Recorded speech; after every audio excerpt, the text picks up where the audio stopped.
Salam Ziya, xoş gördük. Salam Rafael, xoş gördük. Ziya, klublar arası dünya çempionatında nələr baş verir? Bizi bunlarla məlumatlandır. Klublar arası dünya çempionatı biz ilk dəfə olaraq belə bir formatda buna şahidlik edirik. Klublar arası dünya çempionatı ilk dəfə olaraq 32 komanda ilə keçirilir. Artıq ikinci tur, bəlkə də bu bizim video yayımlananda ikinci tur tam olaraq başa çatmış olacaq. Qrupdan çıxan komandaların Bir çoxları bəlli bəzilərinin olacaq. adlarına aydınlıq gələcək. Və bir çox maraqlı, belə deyək ki, amillərlə də yadda qaldı klublar arası dünya çempionatı. Elə oyunlara keçməmişdən öncə istəyirəm onlara toxunum. Daha sonra biraz da oyunlar haqqında, favoritlər haqqında danışaram. İlk dəfə olaraq hakimin qulağına tək qulaqcıq yox, kamerada yerləşdiriblər ki, hakimin gözündən oyunu izləyirlər. Oyun əsnasında onu göstərirlər. Hakim necə qaçır. Bundan əlavə hakim verdiyi qərarı. Onu da deyəcəm.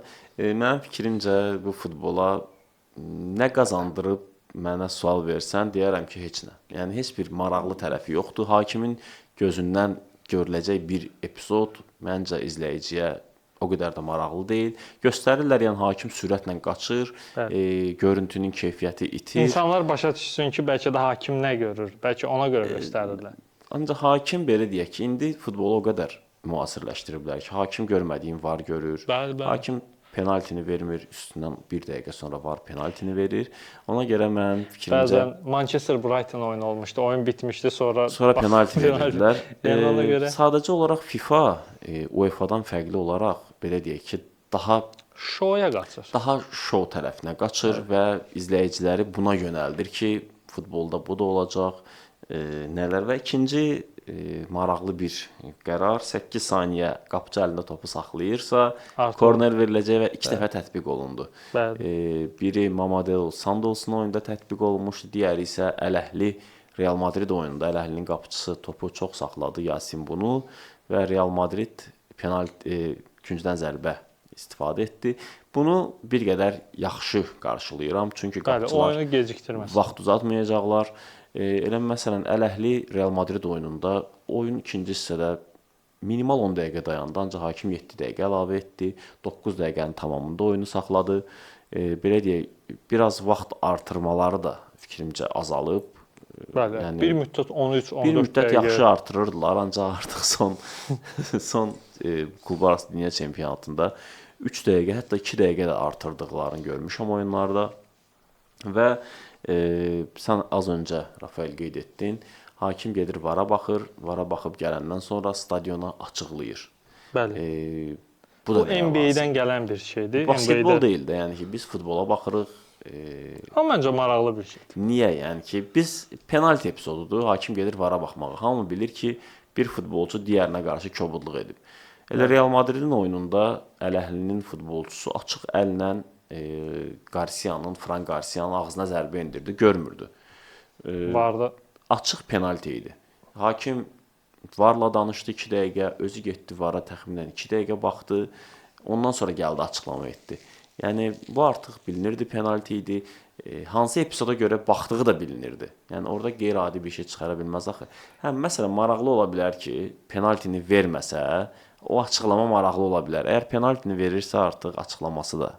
Mənim fikrimcə, yəni şəxsən klassik futbola baxan bir adam olaraq deyim ki, məni bu yeni qaydalar bir qədər ürəyimcə deyil. Futbolun desən ruhunu öldürür də, şoya çevirir. Çox şoya çeviriblər. Yəni Amerikada eləyirlər də, yəni nə düşünürdün ki, bəs Amerikada axı bir idman şeyi yoxdur, belə. Amerikada eləyiblər. Mədəniyyəti yoxdur axı onlarda. Oyun onlar gedir. Da şovdan ibarət. Salzburgla Paçukanın oyunu gedir. Birdən anidən stadionun üstünü qara buludlar aldı. Hakim açıqlama verir ki, çıxın stadiondan. Yəni bilir ki, qasırğalar çox olur, ildırım çaxmaları çox olur. Yəni bunun bir il sonra dünya çempionatının keçiriləcəyini nəzərə alsaq, artıq Rafael 3 oyun təxirə salınıb. Düzdür, 2 saat sonra keçirilir, ancaq oyunun ruhunu öldürürlər. Azərkeşlər çox az gəlir. Yəni Azərkeş gəlir meydana, deyir ki, qasırğa olacaq, meydandan çıx. Yəni anidən gün çıxır stadionda, 1 saatdan sonra qasırğa olacaq anonsu verilir. Azərkeşlər bu da şu an bir parçasıdır da. Yəni bu belə futbola baxmaq bir qədər azərkeş kimi, azərkeşlərin də yerinə özümüzü qoysaq çox çətindir və biz bu verilişi çəkdiyimiz vaxtda hələ ki Cənubi Amerika klubları məğlub olmayıblar. Bəli, bəli. Maraqlıdır ki, Cənubi Botafogo da Amerikanın PSG-ni məğlub elədi. Fluminense Borussia Dortmunda məğlub olmadı. 0-0 qurtardı. Botafogo PSG-ni məğlub Palmeiras etdi. özü. Yəni River Plate olsun, belə Boca. deyək ki, Boca Juniors'un özü olsun, Benfica ilə elə oyun, yəni turnirin ən möhtəşəm oyunlarından biri idi. Belə deyək ki, Sürprizlər artıq. Cənubi Amerika klublarından biz elə ilk verilişi çəkəndə də bildirmişdik ki, çox yarım şeylər final gözləyirik. gözləyirik biz dedik. Ən azı biri gələcək ora. Bəli. Biz verilişdə demişdik. Bir daha bir məqam Messinin cərimə zərbəsindən Bəli, vurduğu möhtəşəm möhtəşəm zərbə. bir cərimə zərbəsi qolu və Portonu məğlub elədilər. Inter Miami Portunu məğlub etdi. Afərin. Yəni Mascherano'ya afərin düşür. Amma sən demişdin ki, keçəcək də. Inter demişdin. Birinci verilişimizdə mən bildirmişdim ki, Inter Miami qrupdan növbəti mərhələyə adlamalıdır. Bəxti gətirsə növbəti mərhələdə asan PSG-nin rəqib Atletico düşsə, Madridlə ikisindən biri ilə düşə bilər. O qrupdan ikinci yerlə, birdə olsa ikinci yerlə düşəcək, ikidə olsa birinci yerlə. Onlarla işte bura kimi. Müğənni onların mahnıları bura kimi oxuyacaq. Ola bilər, ancaq yəni Messinin də yəni futbol əfsanəsidir. Əlbəttə ki. Möhtəşəm bir cərimə zərbəsi qolu vurdu. Sadəcə ayaq üstə alqışlamaq düşür. Bəli. Və Bir ümumi Messi klassiyi. bəli, ümumi klublara nəzər salaq. Klublardan hansı klublar favoritdir? Real Madridin qrupu elə ölüm qrupu adlandırmışdım Rafael ilk verilişdə. Bəli. Bu özünü göstərdi ki, doğrudan da çətin olacaq Real Madrid üçün. Salzburg var, Pachuca var. Pachuca'nın Salzburgla oyununu saat 5-də, gecə 5-də izləmişəm.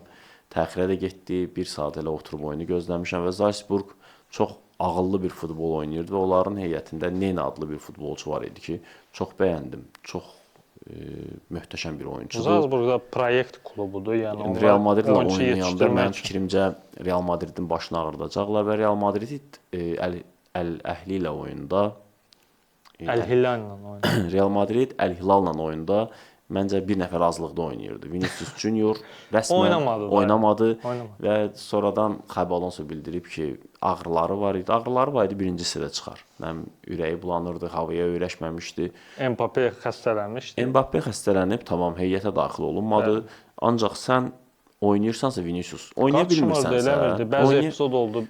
Bellingham topu ayağında gözlə-gözlə dayanıb qıraqda baxırdı. Yəni sən simulyasiyaya görə sarı vərəqə aldın, hansı ki həmin epizodda oyunçunu keçmişdin. Oyunçunun üzərindən topu atdı, qaçmaq yerinə özünü atdığı yerə yıxıldı və bir məqam da var ki, oynamaq istəmirsənsə baş məşqçiyə yaxınlaşıb deyə bilərsən ki, özümü pis hiss edirəm, məni çıxar.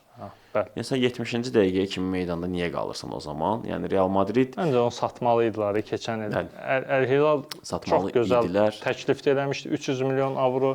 Niyə də satmadılar mən? Real Madrid öz oyununu oynaya bilmədi. Favoritlərdən Manchester City Wydad Casablanca ilə oyunda belə deyə birinci təzə transferlərini yoxladı. Demək olar ki, bəli. Ancaq müdafiədə yenə də Guardiola belə deyə qayğılı görünürdü. Müdafiə xəttində çox boşluqlar verdi. Wydad Casablanca hətta qol da vura bilərdi. Düşünməlidir Guardiola ki, nələr etsin ki, müdafiəsi güclənsin. PSG Botafogoya məğlub oldu, Atletico-nu məğlub etdi.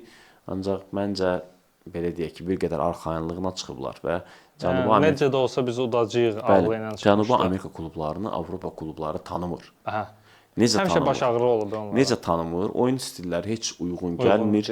Çox sərt oynayırlar, çox ağır futbol oynayırlar, uzun ötürmələrdən çox istifadə edirlər. Bu da Avropa futboluna bir qədər yaddır. Və ondan da əlavə onlarda indi sezonun belə deyək, Avropada tətil olan zaman onlarda artıq sezon gedəndə və komandalar hamısı hazır olur. Bir məsələ var, futbolçular rəsmi şəkildə oynamaq istəmirlər, yorulublar. O da və fikirləşirlər ki, hər hansı bir futbolçu gedir, dincəlir, məzuniyyətdədir. Artıq gözü yumub açacaqlar. İyul ayı, avqust ayı gəldi və yenidən başlayacaqlar. Onlardan yenə də performans gözləyəcəklər. Artıq oyunçular rəsmi şəkildə oynamaq istəmirlər. Fikir verirəm mən oyunçulara.